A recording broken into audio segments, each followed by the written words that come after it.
Hey guys, welcome back to our channel. How to upload Premiere Pro Video to X. So there's a step-by-step guide. Make sure you're logged in. And right now, this is my video.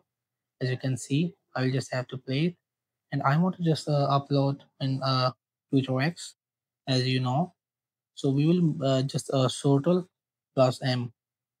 So after, as you can see, there's an option of format. So you will just have to select the format, which is a high quality. And but right now it will be just recommended for this H.264 is also high recommended, so we will not change, and we will just tap on it for the match source. So we will just tap on it, and right now we will just select it the high quality 2160 pixel 4K. So just tap on it, and after you will just have to import it.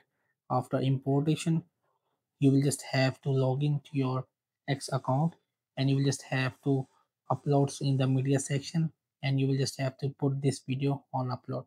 So in this way you will just have to upload Premiere Pro Video to X. So that's it. Thank you so much for watching.